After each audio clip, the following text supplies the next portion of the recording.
마음에 맞는 사람.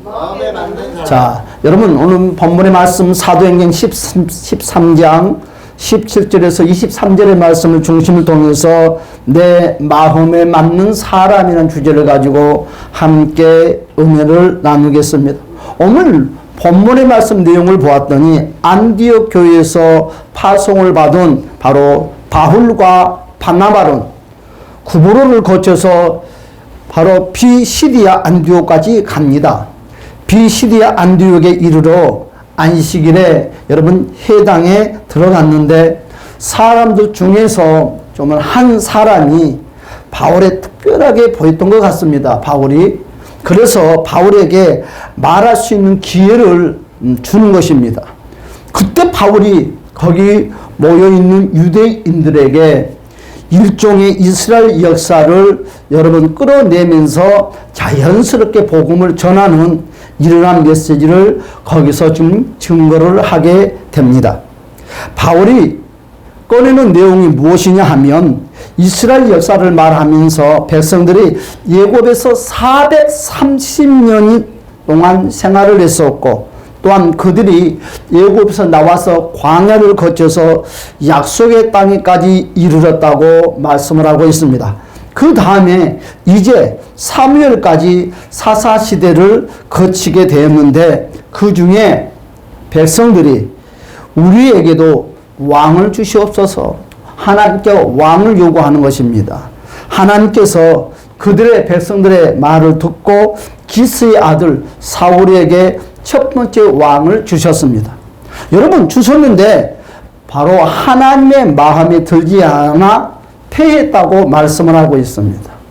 그리고 두 번째 왕 다윗을 세웠는데 바로 하나님의 마음에 맞는 사람이라고 하나님이 그를 통하여서 당신의 뜻을 이루셨다고 말씀을 하고 있습니다. 그래서 오늘 본문의 말씀 21절과 22절의 말씀을 보았더니 다 같이 볼까요? 시작.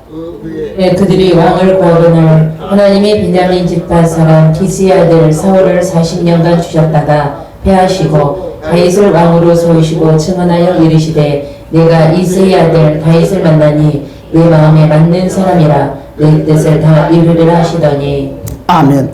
여러분 그러면 사울을 패하신 이유가 과연 무엇일까요? 오늘 말씀 보았더니 하나님의 마음에 맞지 않아서 그러므로 하나님의 마음에 맞는 사람을 찾았다고 그랬어요. 그 사람이 누군가요? 다윗을 왕으로 세웠다고 우리에게 말씀을 하고 있습니다. 그렇다면 사울의 어떤 모습이 하나님의 마음에 맞지 않았을까요? 또한 다윗은 하나님의 마음에 맞는 사람이라고 했는데 다윗의 어떤 모습이 하나님의 마음을 사로잡았을까요?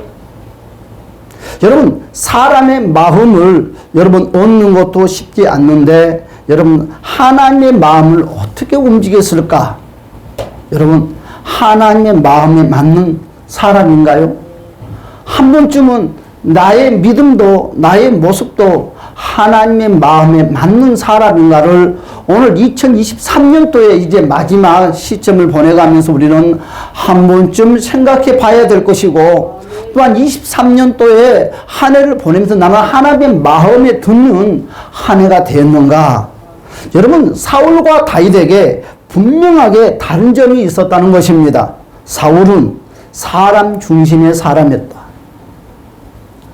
사람을 두려워하고 사람의 비유를 맞추고 또한 사울은 사람 때문에 움직이고 또한 사람 때문에 시기하고 사람 때문에 질투하고 사람 때문에 무너진 사람이 누구냐? 바로 사울이라는 거죠. 혹시 저와 여러분들도 인생을 살아가면서 사람을 두려워하고 사람의 비유를 맞추고 또한 사람 때문에 내 인생의 삶이 움직이게 되고 사람 때문에 우리가 시기하고 질투하고 또한 사람 때문에 내 존재가 무너진 오늘 한 해가 안 되었는가? 다윗은 우리에게 고백하기를 하나님의 중심의 사람이었다고 고백을 하고 있습니다. 그런 사람의 중심이 아니라 바로 시작부터 끝까지 하나님을 버리지 않고 하나님 말씀에 헌신하고 순종했다고 합니다. 하나님은 하나님을 중심으로 하고 사는 자를 찾고 세우시고 끝까지 함께 하신다고 오늘 사무엘상 16장 7절에서 말씀을 하고 있습니다.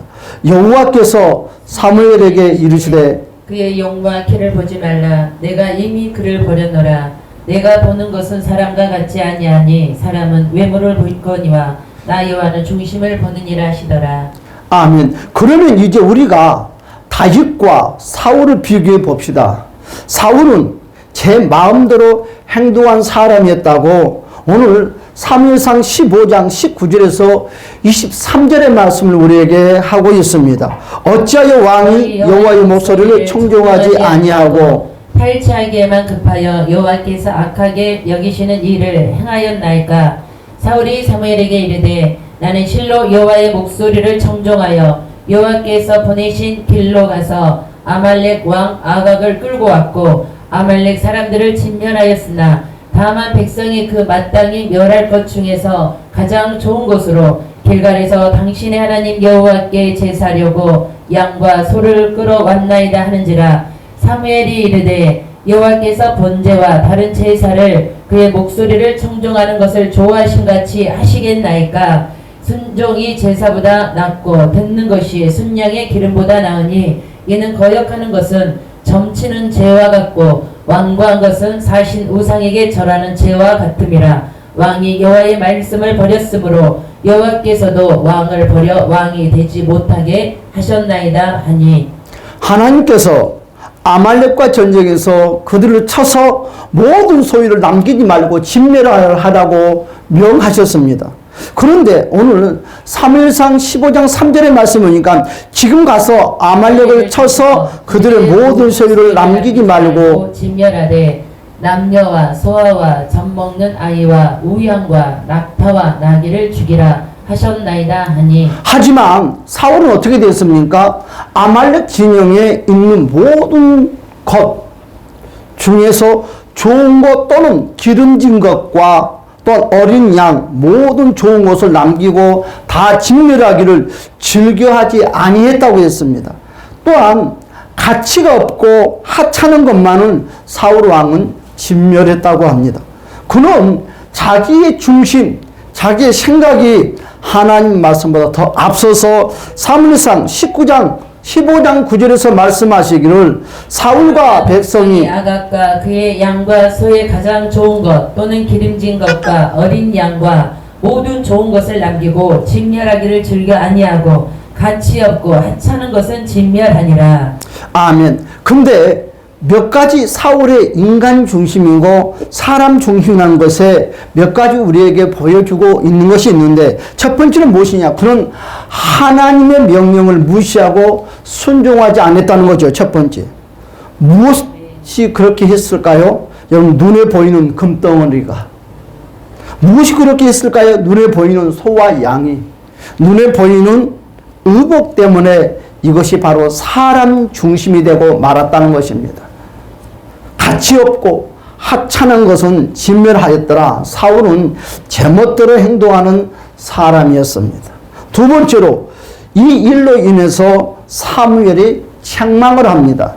그런데 사울은 선지자의 말도 제대로 듣지 않았다는 것입니다. 그는 사무엘의 책망을 듣고도 회개하지 않았습니다.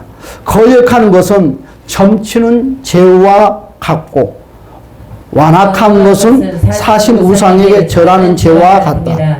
책망 듣고도 돌이키지 않았다는 것입니다. 그래서 사무엘상 15장 23절에 이는 거역하는 것은 점치는 죄와 같고 완고한 것은 사신 우상에게 절하는 죄와 같음이라. 왕이 여호와의 말씀을 버렸으므로 여호와께서도 왕을 버려 왕이 되지 못하게 하셨나이다 하니. 혹시 우리의 신앙이 그러지 않을까요? 거역하는 것은 점치는 죄와 같다고 그랬어요. 여러분, 꼭 점쟁이에 찾아가는 것이 여러분 죄가 아니라 여러분 점치는 것 같아요. 그리고 완고한 것은 사신 우상에게 절하는 죄와 같아요. 여러분, 우리는 꼭 돼지 머리에 절을 해야지만 우상 섬기는 것이 아니라 오늘 사무엘상 15장 23절에서 사무엘이 말씀하시기를, 하나님 말씀에 전달하기를, 여러분 혈기가 왕성하는 것, 여러분 완고한 것은 우상을 섬기는 것과 똑같다는 것입니다. 여러분 왕이 여호와의 말씀을 버렸으니까, 우리가 하나님의 말씀을 믿지 못하고 그 말씀을 버리면 여호와도 우리를 쓰기를 원치 아니한다는 거예요. 두 번째, 우리에게 복 주기를 원치 아니한다는 거예요. 세 번째, 여러분의 소원, 여러분의 비전을 이루기를 원치 아니한다는 것입니다. 여러분, 전제 조건이 무엇이냐? 먼저 내가 하나님의 말씀을 믿을 것, 그 말씀을 순종할 것, 그 말씀을 따를 때 하나님도 거기에 버금하게끔 여러분의 소원을 하나님이 친히 들어주지만, 우리가 오늘 사울 왕처럼 그렇지 못한다면 하나님도 쉬고 있던 것을 놓아버리고 만다는 것입니다. 회개하지 않고 변명했는데 어떤 변명을 바로 그가 했습니까? 그는 신앙을 앞세워서 제 욕심을 채우기 위해서 거짓말이라는 변명을 했습니다. 여러분, 우리는 하나님 아버지 앞에서는 절대 거짓이 통하지 수가 없고 변명이 통할 수 없고 이유가 통할 수 없는 것입니다. 그런데 사울은 하나님 아버지 앞에 거짓말은 바로 변명을 토했다는 것입니다. 사무엘상 15장 26절의 말씀에 보았더니, 다만 백성이 그 마땅히 멸할 것 중에서 가장 좋은 곳으로 길갈에서 당신의 하나님 여호와께 제사하려고 양과 소를 끌어왔나이다 하니라. 여러분, 하나님께서 제사하려고 양과 소를 끌고 왔다고 거짓 변명을 늘어놓았다는 것입니다. 그래서 사울은 결정적으로 하나님께 버림받는 사람, 버림받는 왕이 되었습니다. 그리고 세 번째, 네 번째로는 하나님은 사울 왕으로 세운 것을 뭐했다? 후회했다. 여러분, 우리는 절대 이런 사람이 돼서는 아니 될 줄 압니다. 하나님이 여러분들에게 직분을 주고 후회를 한다면, 하나님이 여러분들에게 복을 주고 후회를 한다면 이것처럼 정말 비참한 것은 없을 것입니다. 사람과 사람의 관계 속에서도, 여러분 죄송하지만 부모와 자식에게 재산을 다 물려주고 부모가 후회를 한다면 어떻게 그건 부모와 자식 관계가 되겠습니까? 여러분, 사람과 사람의 관계에서도 여러분 무언가를 해놓고 후회를 한다면 참 인생은 비참하건만, 하물며 전지전능하신 하나님께서 사울을 왕으로 세워놓고 후회를 했대요. 여러분, 우리는 하나님 아버지 앞에 어떤 경우에도 후회하게끔 하지 맙시다. 할렐루야. 또한 사람과 사람의 관계 속에서도 절대로 후회하는, 여러분 그런 아픔을 주지 않는 저와 여러분이 되시기를 주님의 이름으로 축복합니다. 여러분, 이유는 분명히 있습니다. 그가 돌이켜서 나를 따르지 아니하며 내 명령을 행하지 아니하였기 때문이라고 오늘 말씀을 하고 있는데, 15장 11절에서 이렇게 말씀을 하고 있습니다. 내가 사울을 왕으로 세운 것을 후회하노니 그가 돌이켜서 나를 따르지 아니하며 내 명령을 행하지 아니하였음이니라 하신지라. 사무엘이 근심하여 온 밤을 여호와께 부르짖으니라. 여러분, 사울을 왕으로 세운 것을 내가 후회하노니 그가 돌이켜서 나를 따르지 아니하며, 아니 하나님이 당신을 왕으로 세운 것을 후회하나이다 그리했으면 방성대국하면서 회개하면서 하나님 용서해달라고 해야 될 것만 따르지 아니했대요. 그 명령을 행하지 아니했대요. 그래서 누가 근심을 했다고요? 말씀을 전해주는 사무엘이 근심을 하고 밤새 여호와께 울고 부르짖었다는 것입니다. 이건 참 종의 이 목회자의 마음이 아닌가 생각을 합니다. 결국 사무엘을 통하여서 어떤 일이 났습니까? 왕이 여호와의 말씀을 버렸으므로 여호와께서도 왕을 버려 왕이 되지 못하게 하셨나이다 라고 통보를 하는 것입니다. 여러분, 15장 23절의 말씀을 보니까 이는 거역하는 것은 점치는 죄와 같고 완고한 것은 사신 우상에게 절하는 죄와 같음이라. 왕이 여호와의 말씀을 버렸으므로 여호와께서도 왕을 버려 왕이 되지 못하게 하셨나이다 하니. 아멘. 하나님이 사울에게 응답하지 않자 사울은 너무너무 답답했습니다. 여러분, 우리가 예수 믿는 사람들이 제일 힘들고 답답한 것이 뭐냐 하면 응답을 받지 못하는 거예요. 여러분, 사람과 사람의 관계 속에서도 서로 나는 열심히 이야기를 하는데 상대방이 내 말을 듣지 않냐고 또한 반응이 없단다면 이것처럼 참 비참한 것은 없어요. 그것처럼 하나님도 우리도 하나님께 기도를 했는데 하나님이 아무 대답이 없단다면 정말 속이 터질 것만 같을 것입니다. 사울도 그랬습니다. 하나님께 부르짖고 기도를 했지만 그 다음부터는 하나님의 응답이 전혀 없었더라. 여러분, 하나님의 응답이 없을 때 우리가 얼마나 답답합니까? 그래서 사무엘은 무슨 짓을 했습니까? 무엇을 결단했습니까? 어떤 생각을 했습니까? 아, 내가 잘못했구나. 그러니까 이러면 안 되지. 돌이킨 것이 아니라 더 악한 생각을 하게 된다는 거예요. 더 악한 생각, 더 악한 행동을 하게 됐습니다. 그래서 사울이 여러분 무엇을 선택했습니까? 바로 신접한 여인을 찾아갔다는 거죠. 엔돌에 있는 신접한 여인을 찾아가서 하나님을 무시하고 귀신, 즉 사탄에게 숭배하는 것입니다. 그러면 한마디로 말해서 어둠의 악한 사탄에게 물어보는 것입니다. 여러분, 사울의 타락은 상상할 수 없을 만큼 영과 육이 무너졌다는 것입니다. 그래서 사무엘상 28장 6절 7절의 말씀에 보았더니 사울이 여호와께 묻자온데 여호와께서 꿈으로도 우림으로도 선지자로도 그에게 대답하지 아니하시므로 사울이 그의 신하들에게 이르되 나를 위하여 신접한 여인을 찾으라. 내가 그리로 가서 그에게 물으리라 하니 그의 신하들이 그에게 이르되 보소서 엔돌에 신접한 여인이 있나이다. 하나님께 버림받은 사울, 돌이키거나 회개한 것이 아니라 신접한 여인을 찾아가서 불안한 자신의 처지를 물었습니다. 이는 사울의 모든 것이 무너졌음을 의미하고 있습니다.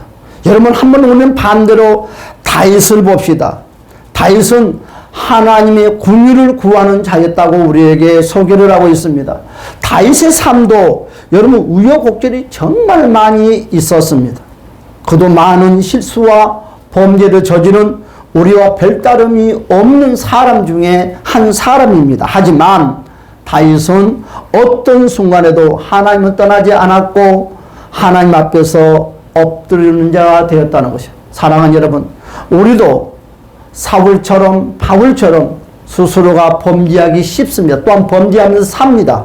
그러나 사울과 다윗이 다른 점처럼 우리는 다윗처럼 여러분 범죄했다고 뒤틀린 자가 되지 말고 그 범죄했던 것을 가지고 하나님 앞에 무릎 꿇는 믿음의 지혜자가 되시기를 주님 여러분 축복합니다.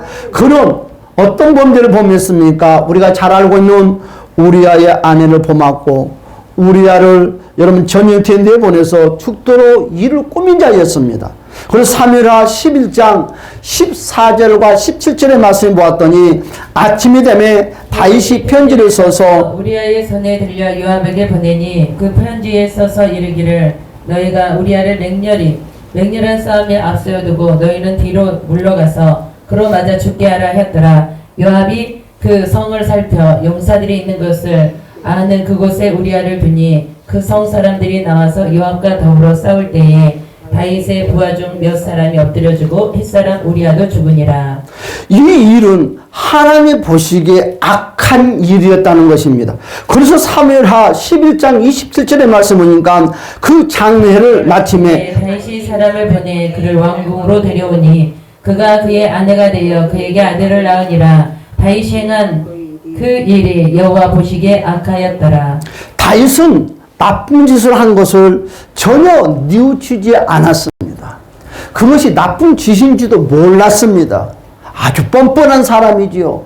여러분, 다시 말해서 사울과 다를 바가 아무것도 없는 사람 중에 한 사람입니다. 그러는데 하나님이 여러분 사울에게 여러분 사무엘 선지자를 보냈던 것처럼 다윗에게는 나단 선지자를 보냈습니다. 여러분, 나단 선지자를 통해서 여러분 그 문제에 대한 잘못된 것을 지적을 시켰고 그 음성, 그 지적을 받는 순간에 다윗은 사울과 달리 그 말씀을 듣는 순간에 무릎을 꿇고 하나님 아버지 앞에 회개하기 시작했다는 거죠. 이것이 바로 사울과 다른 점입니다. 다윗이 나단에게 이르되 내가 여호와께 범죄하였나이다. 여러분 사무엘하 12장 13절의 말씀을 보니까 다윗이 나단에게 이르되 내가 여호와께 죄를 범하였노라 하매 나단이 다윗에게 말하되 여호와께서도 당신의 죄를 사하셨나니 당신이 죽지 아니하려니와. 여러분 선지의 말을 불편하게 듣지 않고 하나님의 음성으로 다윗은 들었다는 것입니다. 그리고 그 앞에 엎드려 잘못을 인정하고 회개하며 궁은을 구했다는 거지요. 여러분 하나님이 다윗을 귀하게 보는 몇 가지 이유가 있습니다. 첫 번째 뭡니까? 죄를 무시하거나 핑계를 대지 않았다는 거지요.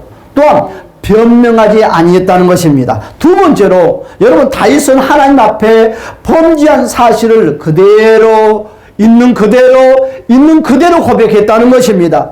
여러분 나단에게도 고백했고 하나님께서도 고백했습니다. 여러분 세 번째로 나단이 다윗의 죄를 지적적으로 여러분 바로 꼬집을 때 다윗은 순복했습니다. 왕이 자존심이 상하고 기분 나쁘지 아주 기분이 나쁜 일일 것입니다. 내가 왕인데. 그러나 다윗은 왕의 자존심을 내려놓았습니다. 왕의 여러분 신문도 내려놓았습니다. 나단이 자기의 죄를 직접 꼬집었음에도 불구하고 다윗은 나단과 더 좋은 올바른 관계를 끝까지 유지하는 지혜로운 왕이었습니다. 여러분 열왕기상 15장 5절의 말씀에 보니까 다윗의 삶을 한마디로 정리를 했는데 여러분 열왕기상 15장 5절에 이렇게 말씀을 하고 있습니다. 이는 다윗이 햇사람 우리아의 일 외에는 평생에 여호와 보시기에 정직하게 행하고 자기에게 명령하신 모든 일을 어기지 아니하였음이라. 여러분 다윗은 그 일을 통하여서 다시 한번 곱씹었습니다. 다윗이 햇사람 우리아의 일 외에는 평생에 여호와 보시기에 정직하게 행하고 거기에서 명령하신 모든 일을 어기지 아니하였음이더라. 사랑하는 여러분, 그는 평생 하나님을 의지하고 전심으로 하나님을 찾았습니다. 그 후로도 수많은 역경과 환난이 있었으나 하나님을 찾고 하나님 앞에서 살아가는 자가 되었다는 것을 주님의 이름으로 축복합니다. 여러분 우리가 주목해야 될 것이 있습니다. 다윗이 죄가 없거나 실수를 하지 않았다고 말하는 것이 아닙니다. 다윗에게 중요한 부분이 뭡니까? 하나님 앞에 엎드릴 줄 알았다는 거예요. 사랑하는 여러분, 여러분들도 하나님 앞에 엎드릴 줄 아는 지혜로운 모두가 됐으면 합니다. 평생에 하나님을 떠나지 않았다고 했습니다. 여러분 우리가 좋은 일도 있을 수 있고 어려운 일도 만날 수가 있습니다. 어떤 문제가 생겼어도 절대로 하나님을 떠나는 사울 같은 어리석은 사람이 되지 맙시다. 실수와 범죄와 여러 가지 어려움 중에도 하나님을 떠나지 않았다는 것입니다. 그래서 하나님도 다윗을 버리지 아니했다. 할렐루야. 그런데 사울은 범죄하고 회개하지 않고 하나님을 끝까지 붙들지 않았기 때문에 그런 버림을 받았다고 합니다. 여러분 세 번째로 뭐라고 그랬습니까? 하나님의 뜻은 하나님의 마음에 맞는 자를 통하여 이루신다는 것. 우리가 하나님의 마음에 맞는 자가 되어야지만이 하나님께서 여러분 무엇인가 할 수가 있어요. 여러분 쓰임받을 수가 있습니다. 하나님은 아무나 안 씁니다. 우리가 볼 때 저분 되게 훌륭하다, 저분 참 대단하다, 그런데도 우리가 볼 때 쓰임받지 못하는 바로 하나님만 아시는 뭔가 있는 것이라는 것입니다. 여러분 하나님을 잃어버린 사람 공통된 점이 있습니다. 그것이 뭡니까? 사람에게 집중한다는 것.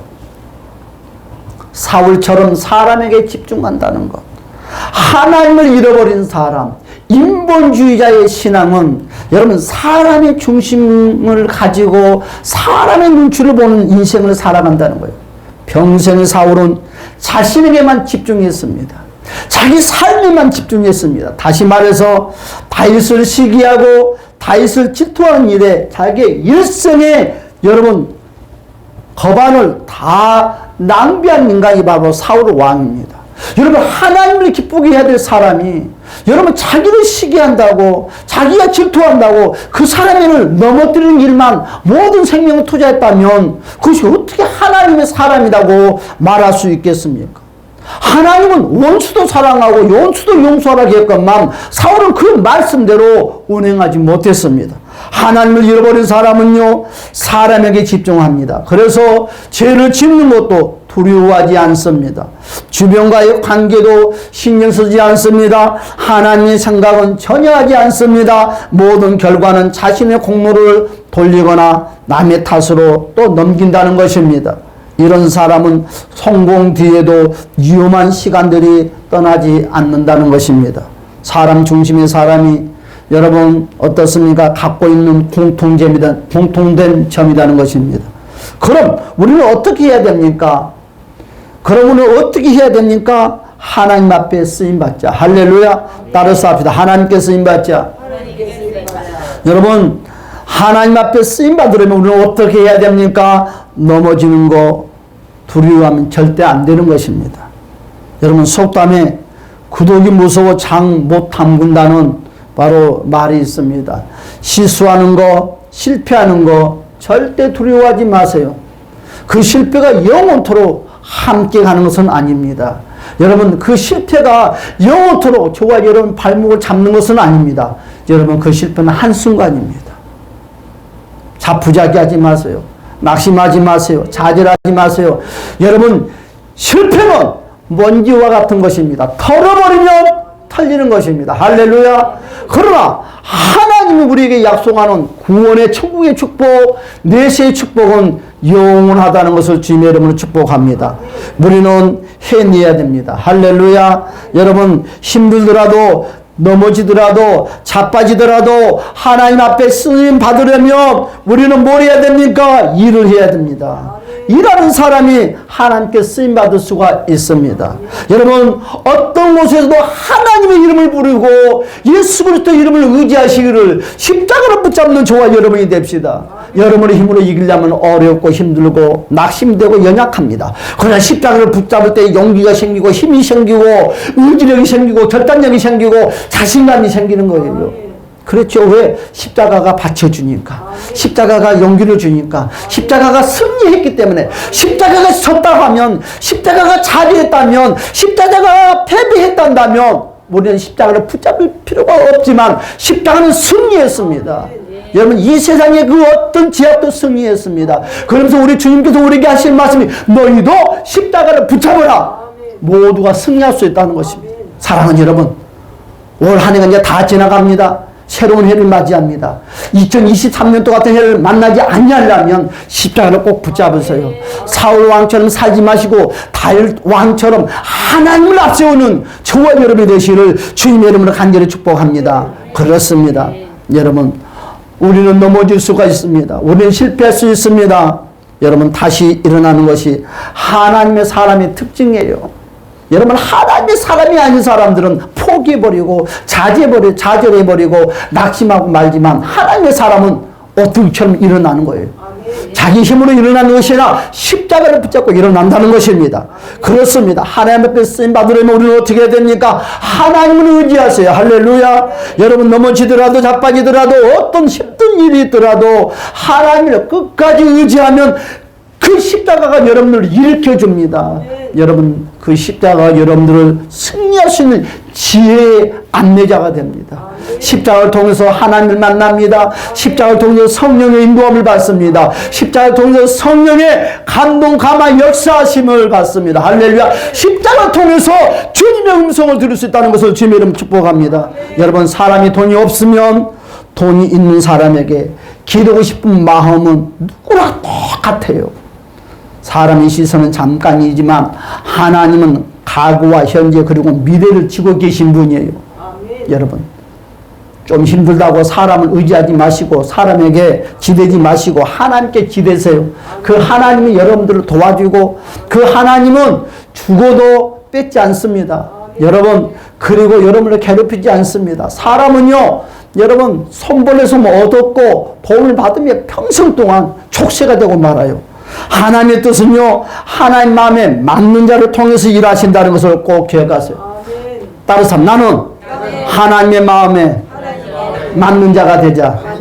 하나님의 사람이 하나님 뜻을 이루게 한다는 것입니다. 그렇습니다. 결론을 맺겠습니다. 사랑하는 여러분, 하나님 앞에 쓰임받는 일꾼 한번 나도 한번 돼봅시다. 할렐루야. 하나님의 사람으로 다시 일어서는 우리 모두가 되시기를 주님의 이름으로 간절히 축복하며 다 같이 청송을 기도하겠습니다. 주여 할렐루야 라바칼라와 거르베 캔데스르베르베르 월랄라바바바바바 오 할렐루야 거르베 캔데와 스르베르베르 월랄라바바바바 오 우리도 하나님의 사람이 되기를 원합니다. 오 우리도 하나님의 사람이 되기를 원합니다. 우리도 하나님의 사람이 되기를 원합니다. 올라오고